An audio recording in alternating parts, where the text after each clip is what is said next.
Welcome to our online education channel. Student, তোমরা কেমন আছো? আশা করছি ভালো আছো। আমরাও ভালো আছি। আমাদের চ্যানেলটা দেখতে রোজই তো দেখো, কেমন লাগে অবশ্যই কমেন্ট করে জানাবে, আর বন্ধুদের সাথে শেয়ার করবে, আর সাবস্ক্রাইব লাইক অবশ্যই করবে। সামনে পরীক্ষা আসছে, মন দিয়ে সব পড়াশোনা করো, ভালো করে অঙ্কগুলো দেখো। আর পুরনো ভিডিওগুলো যত দেখবে তত তোমাদের নলেজ বাড়বে। আমি কিন্তু বারবার বলছি এই কথাটা, পুরনো ভিডিও প্রচুর দেওয়া আছে আমাদের, সেগুলো দেখবে, দেখতে দেখতে তোমাদের নলেজও বেড়ে যাবে। আর আজ আমি শুরু করছি।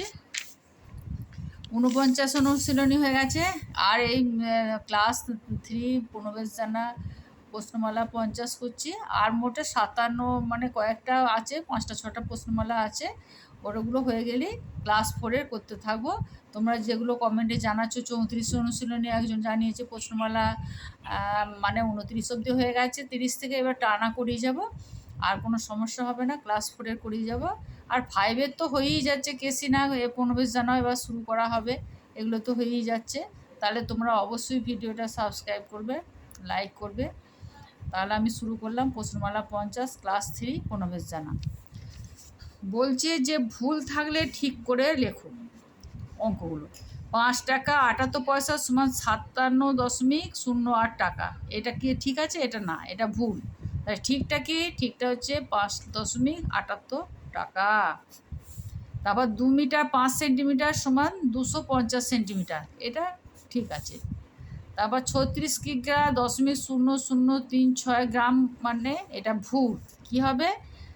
1 কিগ্রা সমান 1000 গ্রাম, তাহলে 10 পর 3টে শূন্য হবে, তাহলে 3টে সংখ্যা হবে, তাহলে 0.036 গ্রাম, এইটা ঠিক। তারপর 3 বছর 55 দিন সমান 1095 দিন, পুরো ভুল।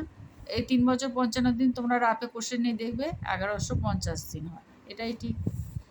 তারপর 2 টাকা 50 পয়সা সমান 2.025 টাকা, এটা পুরো ভুল।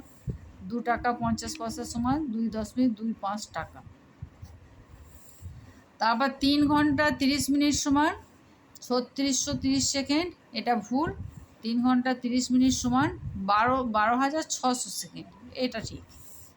তারপর 1 মেট্রিক টন সমান 100 কিগ্রা, এটা ভুল। 1 মেট্রিক টন সমান 1 কুইন্টাল সমান 100 কিগ্রা, কিন্তু 1 মেট্রিক টন সমান 1000 কিগ্রা বা 10 কুইন্টাল, এটা ঠিক।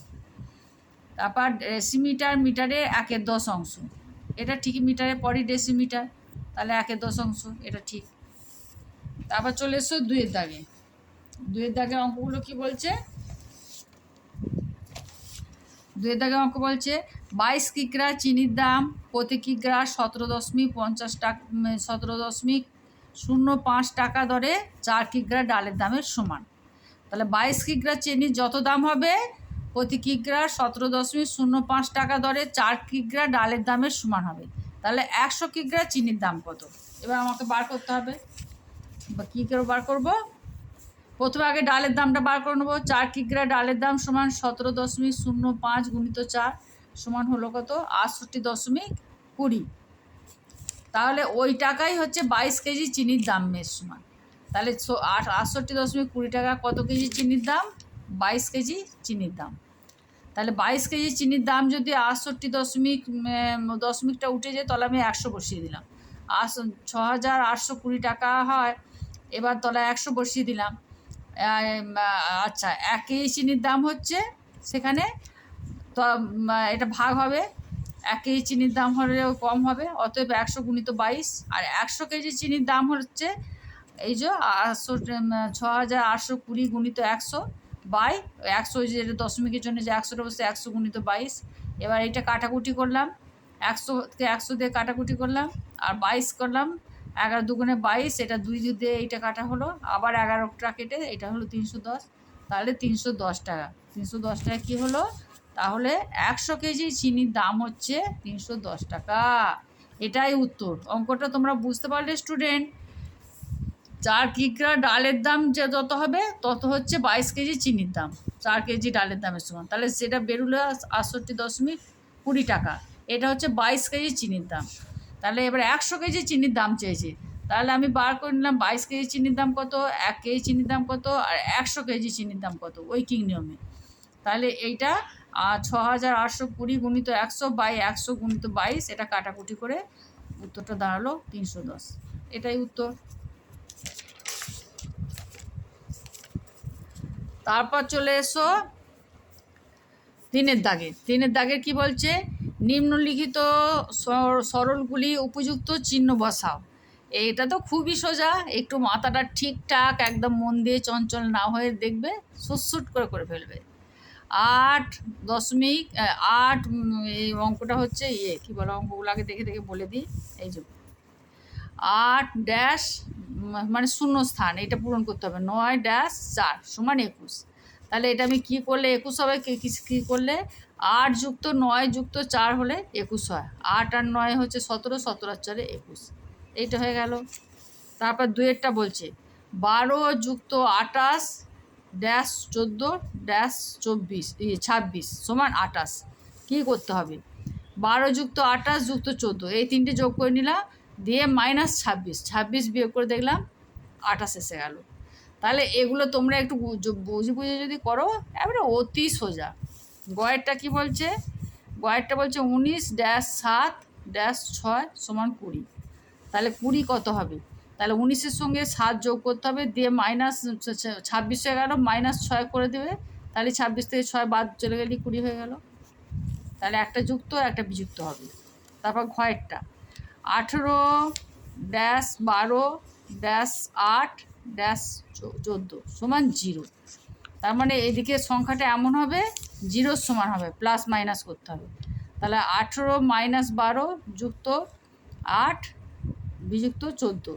তার মানে এইটা, এই যোগগুলো একসঙ্গে করে দেখো, 18 আর 8 কত হচ্ছে 24, আর 26 হচ্ছে, 18 আর 8 26 হচ্ছে, আর 12 আর 14 26 হচ্ছে।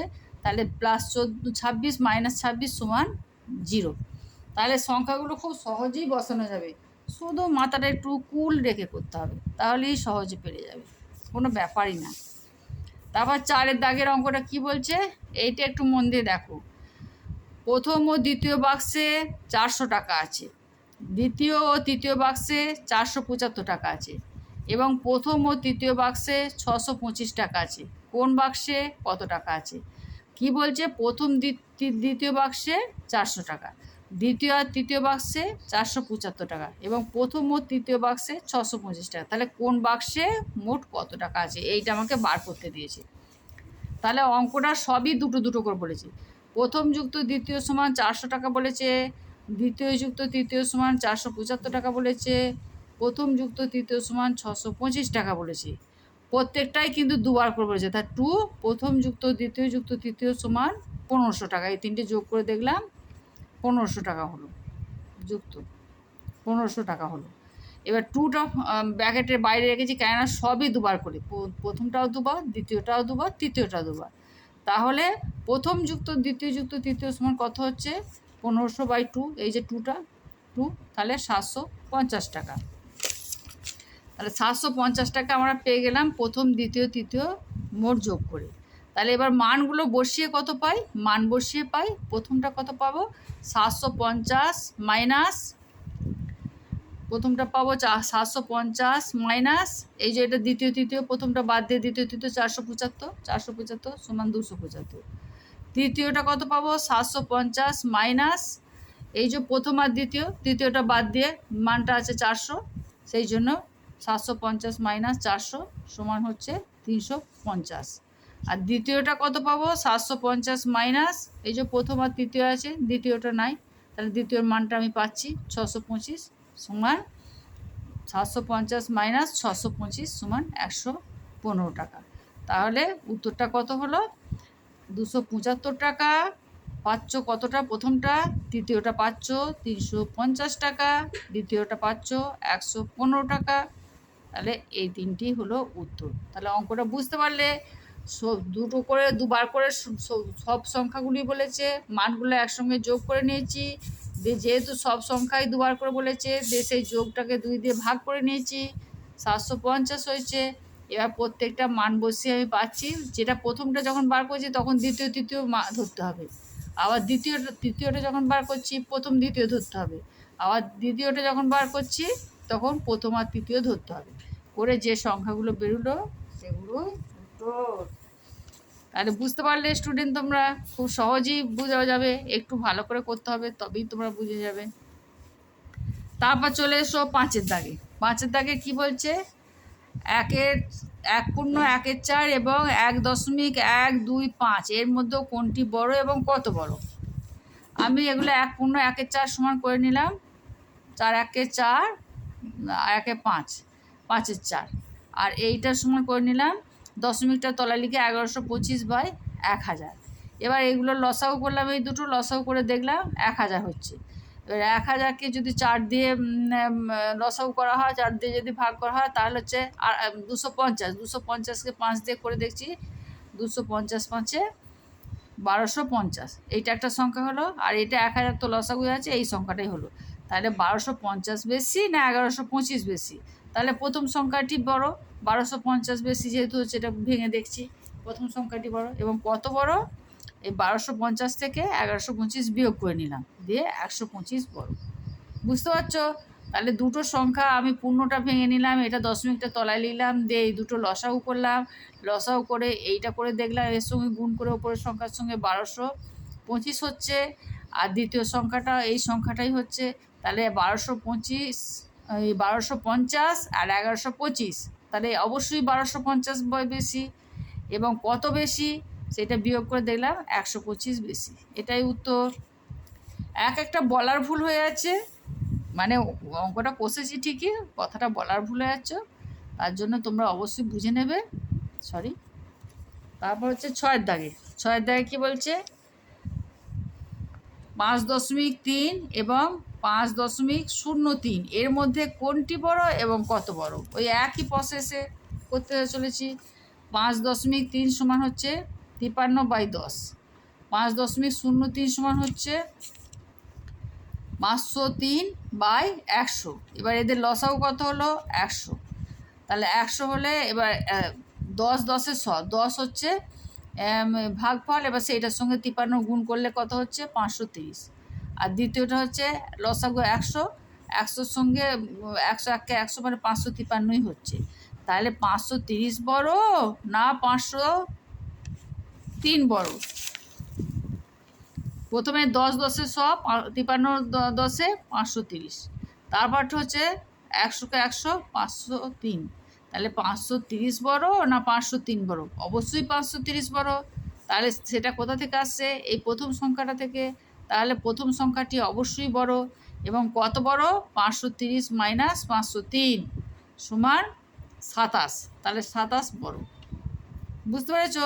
যখনই এরকম দেবে তলায় দশমিকের মানগুলো বসিয়ে নেবে, দিয়ে লসাও করবে, দিয়ে এটা গুণ করে ভাগ করবে, করে গুণ করে দেখবে কত হচ্ছে, এটা কত যাবে। যে ওপরের সংখ্যাগুলোর মধ্যে যে সংখ্যাটা বড় হবে সেটাই বড় হবে, এবং কত বড় হচ্ছে সেইটার সঙ্গে এইটা বিয়োগ করে দিলেই বেরিয়ে যাচ্ছে। এই ওপরেরটাও ঠিক তাই করেছি, দেখো এই যে 1250-এর সঙ্গে 1125 বিয়োগ করেছি, আর নিচেরটাও ঠিক তাই হয়েছে, 530-এর সঙ্গে 503 বিয়োগ করেছি, এটাই হচ্ছে। তাহলে 50-এ অনুশীলনী আজ 6 অবধি করানো রইল। বাকি অঙ্কগুলো তোমাদের আবার পার্ট 2 পার্ট 3 করে করবো। আজকে আমি পার্ট 1 করালাম। এই অঙ্কগুলো তোমরা দেখতে থাকো স্টুডেন্ট, মন দিয়ে দেখো, তোমরাও দেখে যাও, আমরাও করেই যাই। যত দেখবে তত আমাদের করার এনার্জিটাও বাড়বে। Thank you.